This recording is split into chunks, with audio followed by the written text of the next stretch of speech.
Когда вы последний раз на даче танцевали? На моем дне рождения. А, 17 мая? Это Как когда? А когда мы танцевали еще? Я танцевала на своем дне рождения 2 года назад. А на даче ни разу.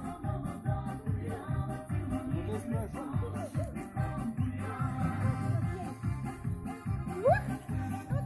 Бабушка внука удела.